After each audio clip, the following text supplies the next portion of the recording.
Niat adalah kunci pembuka pintu langit. Keikhlasan sebagai ruh ibadah. Assalamualaikum warahmatullahi wabarakatuh. Saudara-saudariku yang dirahmati Allah. Kita sudah memasuki hari ketiga Ramadan. Puasa mulai terasa, badan mulai beradaptasi, dan semangat masih membara. Tapi, izinkan saya bertanya, untuk siapakah sebenarnya kita berpuasa? Jawabannya, mungkin cepat kita lontarkan, tentu saja untuk Allah, Pak Ustadz, tapi mari kita jujur sejenak. Di era media sosial seperti sekarang, di kota Bandung yang serba keinstagenikan ini, seberapa sering kita tergoda untuk pamer ibadah? Kita foto menu sahur kita, lalu upload dengan caption, Alhamdulillah sahur sederhana. Kita foto saat ngabuburit di masjid, lalu pasang di status. Kita rekam suara tarawih kita, lalu share ke grup keluarga. Niatnya mungkin baik, ingin berbagi semangat. Tapi hati-hati saudaraku, karena niat adalah kunci. Bisa jadi pintu langit terbuka lebar karena niat yang ikhlas. Bisa juga pintu langit tertutup rapat karena ria yang menyelinap. Hari ini kita akan membahas tema yang sangat penting, keikhlasan sebagai ruh ibadah. Karena puasa tanpa ikhlas hanya akan meninggalkan lapar dan dahaga. Saudaraku, Allah Subhanahu wa Ta'ala berfirman dalam Quran Surat Al-Bayyinah ayat ke-5, Bismillahirrahmanirrahim. Wa ma umiru illa liya'budullaha mukhlishina lahuddina hunafa'a wa yuqimus sholata wa yu'tuz zakata wa zalika dinul qayyimah. Padahal mereka tidak diperintahkan kecuali supaya menyembah Allah dengan memurnikan ketaatan kepadanya dalam menjalankan agama yang lurus, supaya mereka mendirikan sholat dan menunaikan zakat, dan yang demikian itulah agama yang lurus. Dalam ayat ini, Allah menegaskan bahwa inti dari setiap ibadah adalah keikhlasan, memurnikan ketaatan hanya untuk Allah, bukan untuk yang lain.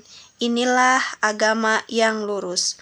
Rasulullah Shallallahu Alaihi Wasallam juga bersabda dalam hadis yang sangat terkenal yang diriwayatkan oleh Imam Bukhari dan Muslim. Innamal a'malu binniyat. Sesungguhnya amal itu tergantung niatnya. Hadis ini adalah mizanul a'mal atau timbangan amal. Saking pentingnya, para ulama mendahulukan hadis ini dalam kitab-kitab mereka. Imam Ahmad rahimahullah berkata, pokok-pokok Islam ada 3.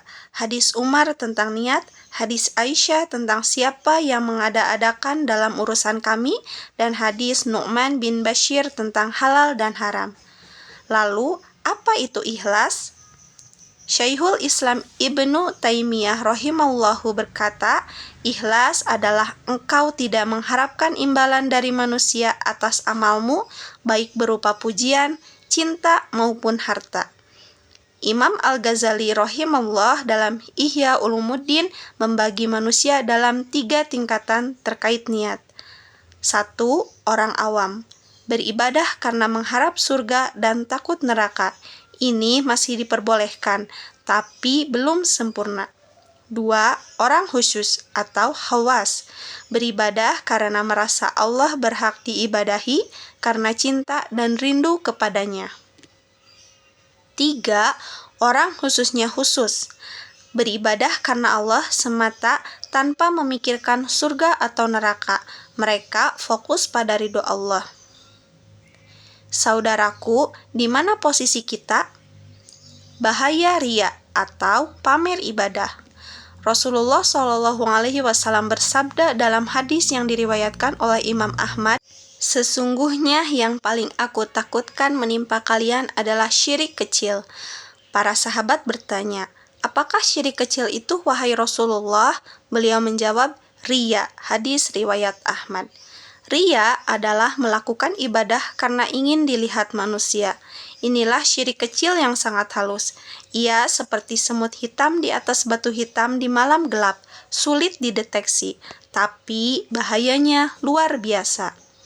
Dalam hadis qudsi, Allah berfirman, yang artinya, Aku adalah zat yang paling tidak butuh pada sekutu. Barang siapa melakukan suatu amal yang di dalamnya ia menyekutukan aku dengan selainku, maka aku berlepas diri darinya dan amal itu untuk orang yang ia sekutukan. Hadis riwayat Muslim. Bayangkan saudaraku, kita sudah capek-capek puasa, lapar, haus, menahan diri, tapi karena ria, amal itu ditolak oleh Allah. Na'udzubillah. Relevansi dengan kehidupan kita di Bandung, saudaraku, kita hidup di era di mana segala sesuatu bisa dijadikan konten. Instagram, TikTok, Facebook, Twitter, semua platform ini bisa menjadi ladang pahala jika digunakan dengan niat yang benar. Tapi bisa juga menjadi ladang ria jika niat kita salah. Coba kita renungkan. 1. Saat kita upload foto sedang membaca Al-Quran, niat kita apa? Ingin menginspirasi orang lain atau ingin dipuji alim? 2. Saat kita share ceramah di status WA, niat kita apa? Ingin menyebarkan ilmu atau ingin dianggap sebagai orang yang religius? 3. Saat kita bercerita tentang sedekah kita, niat kita apa? Ingin memotivasi orang lain atau ingin disebut dermawan? Di dunia kerja, ria juga bisa menyelinap. Kita rajin bekerja karena ingin dipuji atasan, bukan karena ingin memberikan yang terbaik sebagai bentuk ibadah.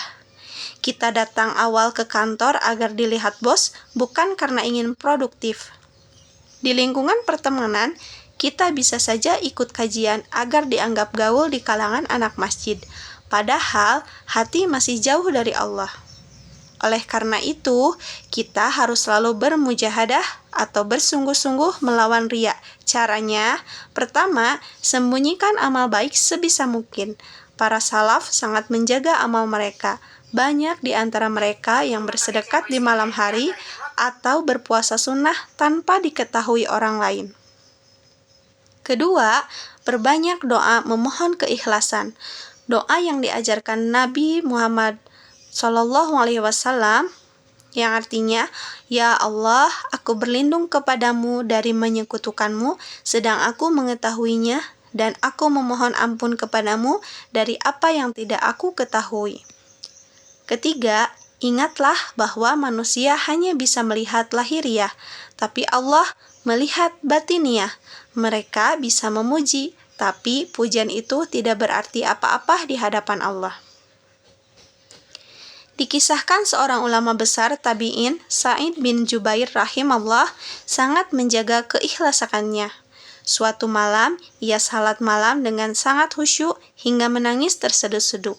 Anaknya yang mendengar tangisan itu lalu bertanya keesokan harinya, Wahai ayah, tadi malam aku mendengar ayah menangis dalam salat. Sa'id bin Jubair menjawab, Wahai anakku, jangan kau ceritakan kepada siapapun. Aku khawatir ria karena merusak amalku. Subhanallah, mereka sangat menjaga amal dari ria. Bandingkan dengan kita yang justru sibuk memviralkan ibadah.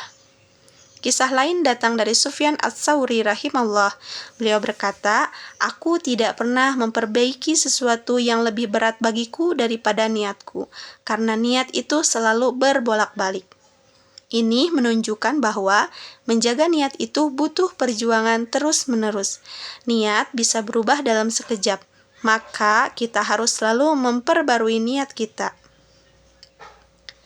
Saudaraku, ingatlah perkataan Hasan al-Basri rahimahullah, bukanlah keimanan itu dengan angan-angan, tetapi apa yang meresap dalam hati dan dibuktikan dengan amal. Keikhlasan adalah apa yang meresap dalam hati, ia tidak bisa dilihat manusia, tapi Allah mengetahuinya. Saudaraku, kesimpulan dari ceramah kita hari ini, 1. Niat adalah kunci diterimanya amal. Amal yang paling besar tanpa niat ikhlas akan sia-sia. Amal yang kecil dengan niat ikhlas bisa menjadi besar di sisi Allah. Kedua, riya adalah syirik kecil yang sangat berbahaya. Ia dapat merusak pahala puasa dan ibadah lainnya.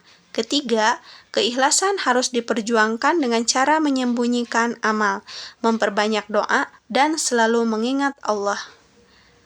Resolusi aksi untuk hari ini coba lakukan 3 hal sederhana ini. 1. Periksa niat. Sebelum melakukan amal apapun, tanyakan pada diri, untuk siapa ini? Apakah karena Allah atau karena ingin dipuji? Kedua, sembunyikan 1 amal baik. Cobalah bersedekah hari ini tanpa memberitahu siapapun, termasuk pasangan atau anak, atau puasa sunnah tanpa mengumumkannya. 3. Perbanyak doa. Ucapkan doa memohon keikhlasan setiap selesai sholat, terutama doa yang diajarkan Nabi. Allahumma inni a'udzubika an usyrika bika wa anna alam wa astaghfiruka lima la alam. Semoga Allah menerima puasa kita dan menjadikan kita hamba-hamba yang ikhlas. Amin. Allahumma ij'alna minal mukhlisin wa la taj'alna minal murra'in. Wassalamualaikum warahmatullahi wabarakatuh.